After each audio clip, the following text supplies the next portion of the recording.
Salam belajar, kali ini kita akan membahas latihan soal yang berisikan materi menuliskan informasi penting, kalimat efektif, dan kata baku pada pembahasan soal tema 2 Bahasa Indonesia kelas 6. Yuk langsung saja.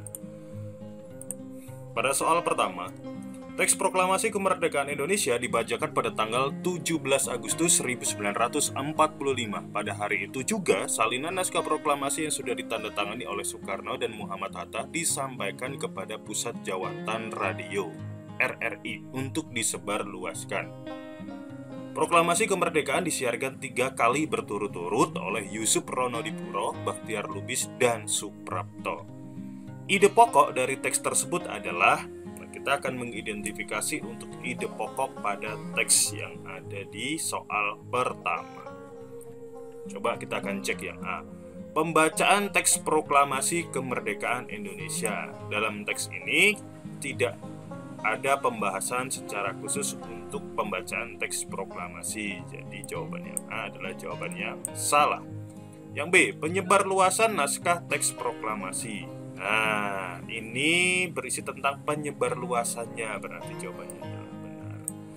Penyerahan naskah proklamasi ke Pusat Jawatan Radio ini berupa informasi penting, bukan ide pokok. Tokoh yang menyiarkan naskah proklamasi ini juga berupa informasi penting, bukan ide pokok. Jadi jawabannya adalah B. Soal nomor 2. Teks dengan bacaan yang sama.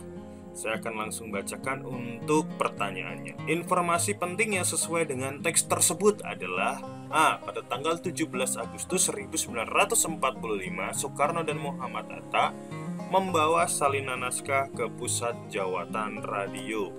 17 Agustus mereka membawa ke Pusat Jawatan Radio. Ya, betul ya, informasinya sesuai.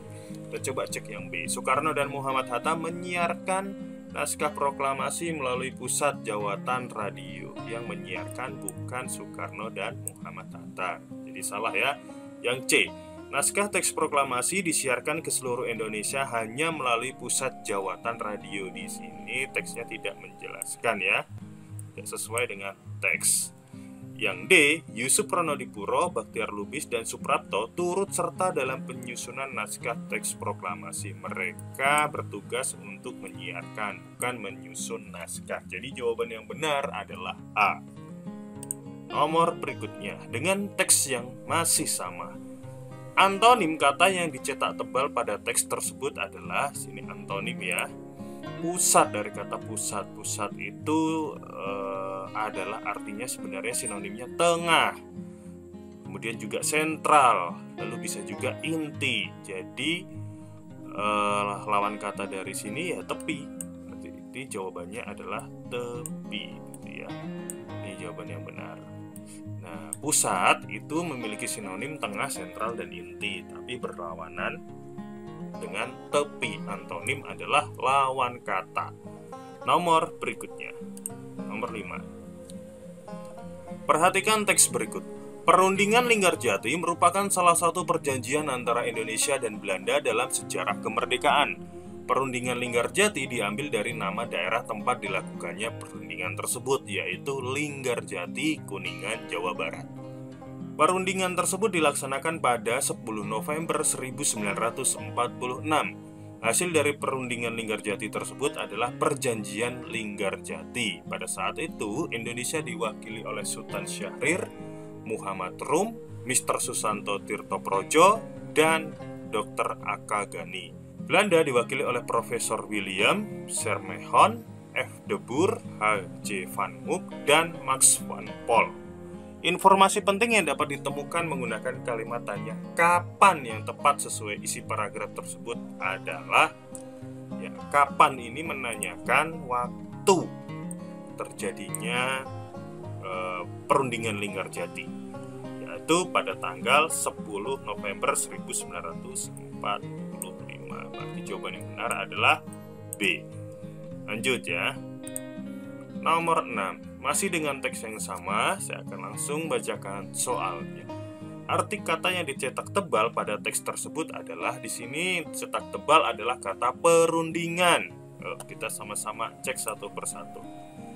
Bekerja sama dalam sebuah kelompok, ini namanya kerja kelompok.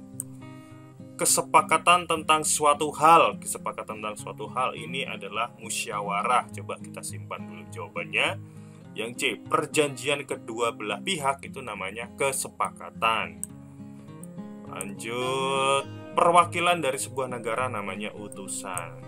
Jadi jawaban yang benar adalah kesepakatan tentang suatu hal. Nah, arti kata perundingan ini sebenarnya adalah bertemu, berkumpul, musyawarah, dan melakukan suatu kesepakatan yang menghasilkan yang namanya perjanjian. Perjanjian, ya, perjanjian apa? Ini, ya, saya coret ya, Indonesia dan Belanda. Lanjut ya, nomor berikutnya. Perhatikan teks berikut. Sayuti Melik dikenal sebagai pengetik naskah proklamasi kemerdekaan Indonesia. Ia dikenal aktif dalam bidang jurnalistik dan politik. Muhammad Ibnu Sayuti atau Sayuti Melik dilahirkan di Kadisobo, Rejodani, Sleman, Yogyakarta pada 25 November 1908. Ia meninggal di Jakarta pada 2 Maret 1989. Ide pokok dari teks tersebut adalah, untuk bisa mengetahui ide pokok di sini, kita bisa meringkas informasi dari awal sampai akhir. Kita kira membicarakan tentang apa? Oh ya benar, berarti di sini membicarakan tentang Sayuti Melik. Tapi apanya ini? Kita cek ya jawabannya satu persatu. Pengetik naskah proklamasi. Ini berupa informasi penting, bukan bagian dari ide pokok. Tanggung jawab Sayuti Melik tidak dijelaskan di dalam teks. Biografi Sayuti Melik, ya, biografi itu kisah hidup dan peran Sayuti Meliknya tentunya ya. Berarti ini benar. Pekerjaan Sayuti Melik, ya, ini informasi penting, yaitu dalam bidang jurnalistik dan politik, ya, bukan ide pokoknya. Jadi jawaban yang benar adalah C. Nomor berikutnya. Perhatikan teks berikut. Naskah proklamasi yang sudah diketik kemudian ditandatangani oleh Insinyur Soekarno dan Muhammad Hatta. Selanjutnya, pada pagi hari dilakukan upacara di halaman rumah Soekarno, yaitu Jalan Proklamasi nomor 1 pada pukul 10 waktu Indonesia Barat. Kata tanya yang dapat digunakan sesuai informasi pada teks di atas.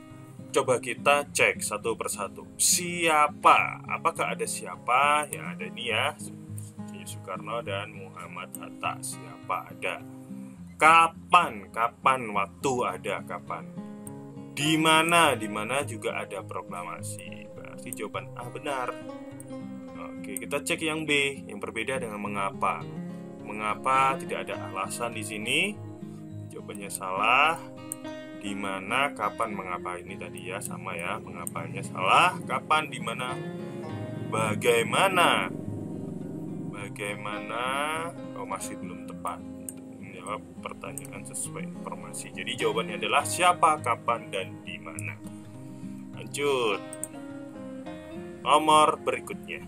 Bandung Lautan Api. Peristiwa Bandung Lautan Api adalah peristiwa kebakaran besar yang terjadi di kota Bandung pada tanggal 23 Maret 1946. Dalam waktu 7 jam, sekitar 200.000 penduduk Bandung membakar rumah mereka. Mereka meninggalkan kota menuju pegunungan di daerah selatan Bandung. Hal ini dilakukan untuk mencegah tentara sekutu dan tentara Nica Belanda untuk dapat menggunakan kota Bandung sebagai markas strategis militer dalam Perang Kemerdekaan Indonesia. Karena kejadian tersebut, tentara Inggris merasa tidak terima dan mulai menyerang, sehingga pertempuran sengit terjadi. Pertempuran yang paling besar terjadi di desa Dayeuhkolot, di mana terdapat gudang amunisi besar milik tentara sekutu. Dalam pertempuran ini, Muhammad Toha dan Ramdan, dua anggota milisi BRI atau Barisan Rakyat Indonesia, terjun dalam misi untuk menghancurkan gudang amunisi tersebut. Muhammad Toha berhasil meledakkan gudang tersebut. Sinonim kata yang dicetak tebal dari teks tersebut adalah, yang dicetak tebal adalah kata mencegah. Coba ya satu persatu ya. Menghalangi, pakai sama dengan cegah, mencegah. Hal ini dilakukan untuk menghalangi tentara sekutu dan tentara NICA ya, Nica Belanda untuk dapat menggunakan kota Bandung sebagai markas strategis militer dalam perang kemerdekaan Indonesia. Kemudian kita coba cek memusuhi, yang dilakukan untuk memusuhi, kurang tepat ya. Memerangi dan musuhi sama, kurang tepat, melawan ya. Nah, tujuannya dilakukan pembakaran rumah itu mencegah, yaitu yang paling tepat menghalangi. Jadi untuk menghalangi tentara sekutu dan Belanda untuk dapat menggunakan kota Bandung. Jadi jawaban yang benar adalah A, menghalangi. Nomor berikutnya, buatlah kalimat pertanyaan menggunakan apa, siapa, kapan, di mana, mengapa, bagaimana sesuai dengan teks tersebut dengan teks bacaan yang sama. Ada kalimat pertanyaan dengan kata apa. Yang pertama, apa yang terjadi di kota Bandung pada tanggal 23 Maret 1946? Ya, jawabannya di sini, peristiwa kebakaran besar yang dilakukan oleh penduduk Bandung. Ya, 200.000 penduduk Bandung. Jawabannya di sini. Bisa. Apa yang dilakukan oleh penduduk Bandung dalam peristiwa tersebut? K. Membakar rumah yang ada di kota Bandung. Ya. Lanjut ya, ini dari kata tanya apa. Siapa? Berikut pertanyaannya. Siapa pelaku pembakaran rumah di Bandung? Jawabannya adalah penduduk Bandung. Siapa yang menyerang kota Bandung? Yang menyerang adalah tentara sekutu dan tentara Nica Belanda. Kemudian pertanyaan ketiga, siapa anggota milisi Barisan Rakyat Indonesia yang berhasil menghancurkan gudang di desa Dayuh Kolot? Jawabannya ada Muhammad Toha dan Ramdan. Kesimpulannya, siapa menanyakan tokoh. Lanjut ya. Nah, pertanyaan menggunakan kapan. Kapan peristiwa Bandung Lautan Api terjadi? Jawabannya di sini ya, pada tanggal 23 Maret 1946. Lanjut dengan kata di mana. Di mana peristiwa Bandung Lautan Api terjadi? Ya, di kota Bandung jawabannya. Di mana pertempuran besar terjadi dalam peristiwa itu? Pertempuran besar terjadi di Desa Dayuh Kolot ya. Di sini ya. Jawabannya ada. Lanjut ya. Mengapa? Mengapa penduduk Bandung membakar rumah mereka? Ya. Hal ini dilakukan untuk mencegah tentara sekutu dan tentara Nica Belanda untuk dapat menggunakan kota Bandung sebagai markas strategis militer dalam perang kemerdekaan Indonesia. Ini jawabannya ya. Sampai sini. Sampai titik di sini. Tidak untuk mengapa. Lalu berikutnya pertanyaan bagaimana.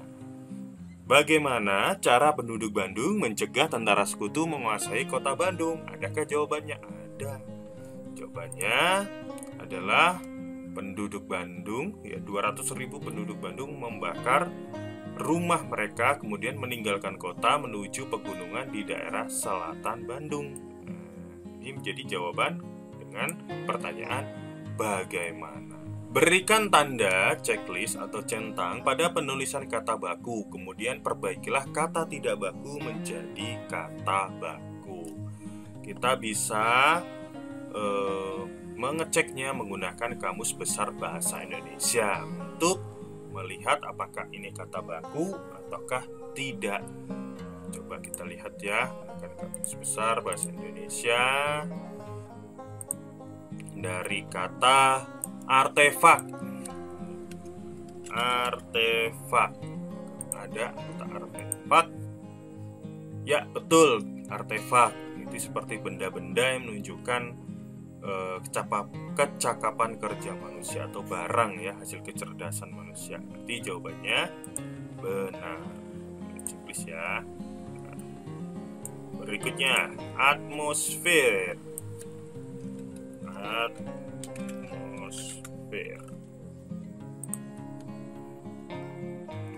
Ya, penulisan yang benar coba kita lihat adalah atmosfer. Jadi jawaban di sini salah. Cecak. Cecak atau cicak yang benar ya penulisannya. Kita lihat cecak. Kamu juga bisa menggunakan Kamus Besar Bahasa Indonesia online untuk mengecek jawaban ini. Cecak ya, yang benar tulisannya adalah cecak. bukan cicak. Cecak. Betul.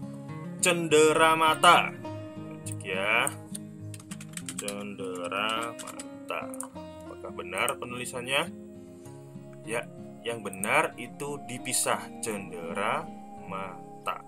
Ini ya. Cendera mata. Pisah penulisannya, bukan digabung. Berarti ini jawabannya salah. Dulu. Itu ya. Dulu.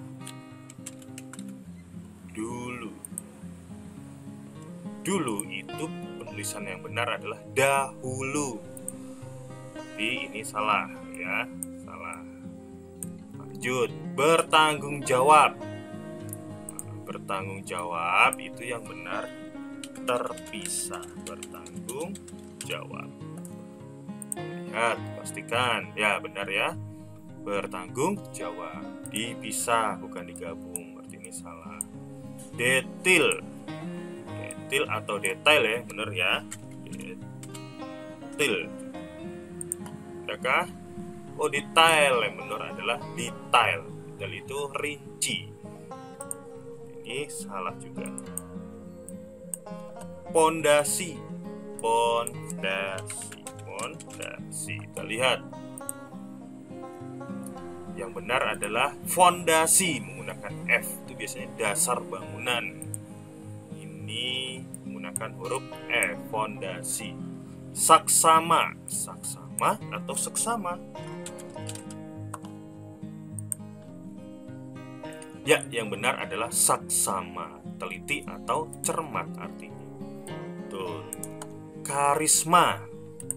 Nah, cek apakah menggunakan huruf H ataukah tidak. Karisma. Ya, penulisan yang benar tanpa menggunakan huruf H. Ini salah. Komersil atau komersial ya.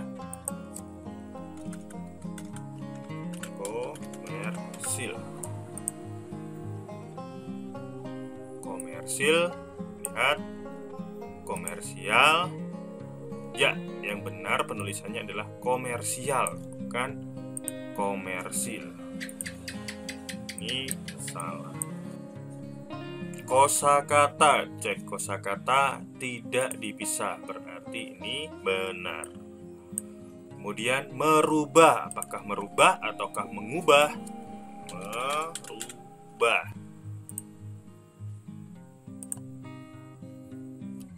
Oh, tidak ada.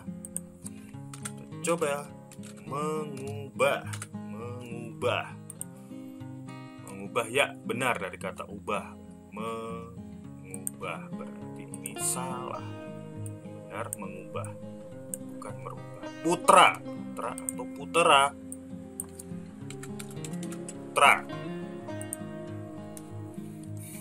Benar penulisannya, putra adalah seorang anak laki-laki. Putra. Maaf, ini maksud saya adalah centang, benar. Sekretaris atau seker ya.